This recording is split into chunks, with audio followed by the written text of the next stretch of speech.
Mr. Rahim, I'd like to start by asking how would you characterize the underlying causes of the renewed tensions between India and Pakistan, and why do you think this conflict often tend to escalate so quickly? To begin with, and to really look for the root causes of the problem, one has to really revert back to the historical context of this region, and particularly the relations between India and Pakistan. That starts with the partition of India in 1947, based on the two-nation theory that the Muslim leaders of the current Pakistan presented during the independence struggle of the subcontinent from the British colonization. And in 1947, when the demarcation lines were drawn and the two countries were separated, you know, a huge migration took place. People from the newly established Pakistan moved to India, and vice versa. Muslims from the Indian subcontinent, from India of 1947, moved into Pakistan.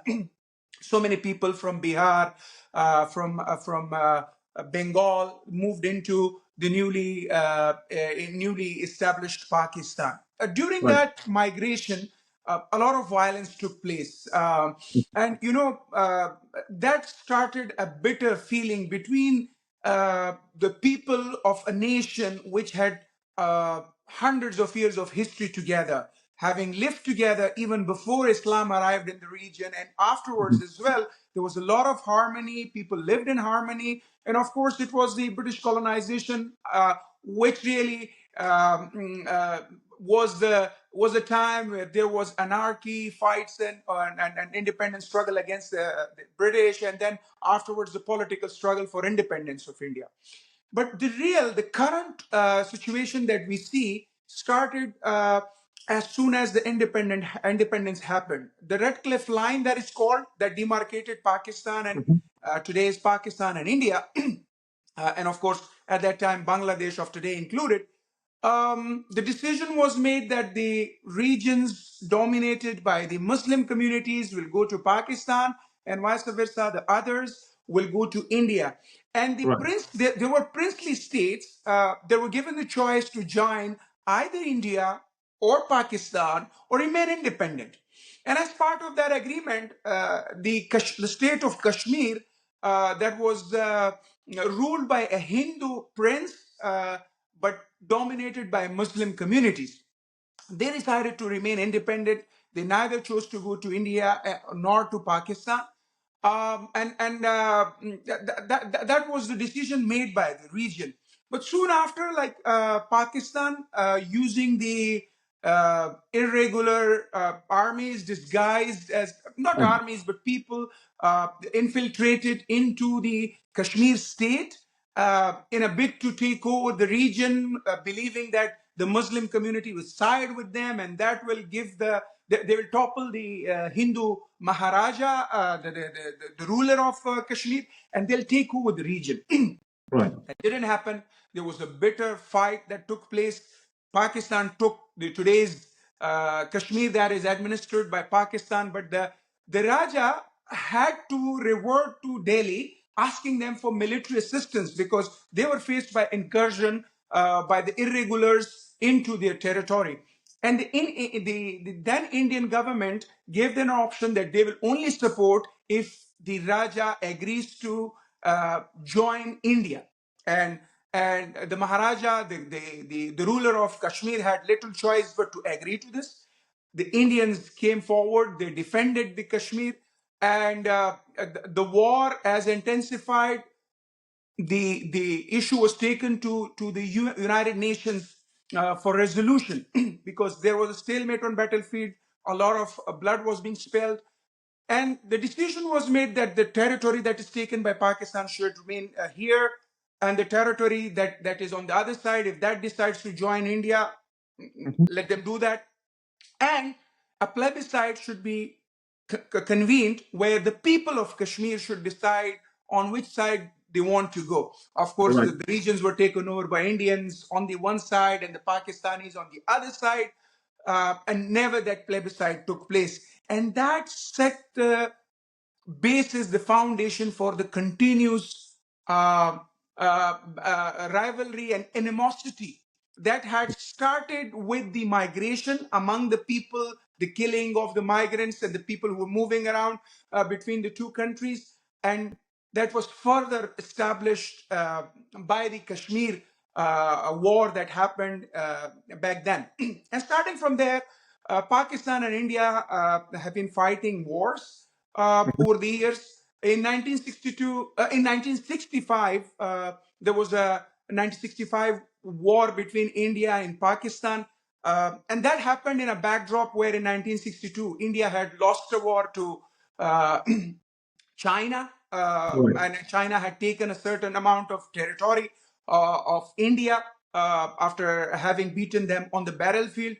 And India was faced with significant economic crisis. Famine was there. People were dying of hunger. India was looking to have some assistance from outside. And that was the time when the Pakistani military establishment believe that they will be able to eliminate India from Kashmir, since they had been battered by the Chinese, and they have economic crisis, people's morale is down, and that is an opportunity to hit Indians and take Kashmir in full back. And Right. that's when an operation that the Pakistani military establishment named Operational Gibraltar was started. They started infiltrating different regions, including Kashmir. That turned into a full-blown war. And in Right. that full-blown war, as the Pakistani Ishfaq Ahmed and some other historians put it, the Pakistanis were badly beaten. Areas were taken by India, certain areas in Kashmir. Pakistanis couldn't take it. That resulted in a bilateral agreement that was signed in Tashkent between India and Pakistan, called Tashkent Agreement between Lal Bahadur Shastri and Ayub Khan. And the agreement was that we won't, I mean, of course, there was a lot of detail in that agreement, but one of the points that was agreed that there won't be any interference in each other's internal affairs. And internal affairs could be anything, including Kashmir, because that was Absolutely. administered by the Indians and vice versa by the Pakistanis. Yeah. But that 1965 Operation Gibraltar set a bad precedent for the region, where an established country believes in, goes in and invades. I mean, it does an incursion and tries to take over land, and that was a time that India believed that we have to be doing the same to them in order to defend our interest. And that was the time when actually established an intensified battle between the two countries, an ongoing war of interest between the two countries. And the approach to the bilateral relation was fully focused on realist theory of international relations. And and that continued onwards in 1971, of course, due to the domestic problems of Pakistan, where Pakistanis did a lot of atrocities against the people in then eastern Pakistan, the Bengal of former Indian subcontinent, and today's Bangladesh, Yeah. where a movement called Mukti Bahani was started by the people, an effort to take independence from Pakistan. There is a whole lot of history around that, but I won't go into the domestic issues. That was an opportunity when India thought that this is the time to really hit back at Pakistan. And they supported the Mukti Bahani, gave them space gave them sanctuaries in India, and supported them, provided trainings to them. That resulted in the mass surrender of Pakistani army. Yeah. Unprecedented surrender of Pakistani army, close to 93,000, over 93,000 actually, of the forces, Pakistani forces surrendered. They were taken over into the prisons as prisoners of war. India provided sort of security to these 93,000 plus soldiers. Otherwise, the Bengalis would have torn them apart. The level of anger that they had against the Pakistani forces. And as a result of that, the Shimla Accords were signed between the two countries, based on which the prisoners of war were returned back to Pakistan. And afterwards, of course, the Kashmir infiltrations continued from Pakistan sides, the Kashmir taken by India. India, after 1947, when they lost certain territory, that is today's Jammu and Kashmir, on Pakistan administered Kashmir, they have tried to avoid taking the issue to the international forum. And Right. they believe it's a bilateral issue and should be. And Pakistan, on the other side, have been trying to take the issue to the international forum. So this continues to the bone of contention between the two nations. Now, coming to the two countries' approach to the bilateral relations in the realm of the international relation theories, the Indians have tried on many occasions. I'm not going to the whole history, because there is a history Sure. related to Kargil, where Pakistanis did incursion. There was a war in Siachen, where the glacier was taken over by the Indians. They came in and took over the world's highest battlefield, as they call it. I'm not going into all those details, but I give these some examples that set the foundation of this animosity and further engraved it over the years. The Indian approach to the bilateral relation, as I see it, has been more built on a mix of realism and liberalism. They have tried to establish a relation with Pakistan that is based on non-interference. They have tried to reach out to them and have agreements with them. For example, I can give you an example that when Kashmir decided that they didn't want to go with Pakistan, though the head of the state, the ruler, was a Hindu, an expectation of the Indians was that the ruler should join, Kashmir should join them, as happened in Junagadh state, a small state in Gujarat of India of today.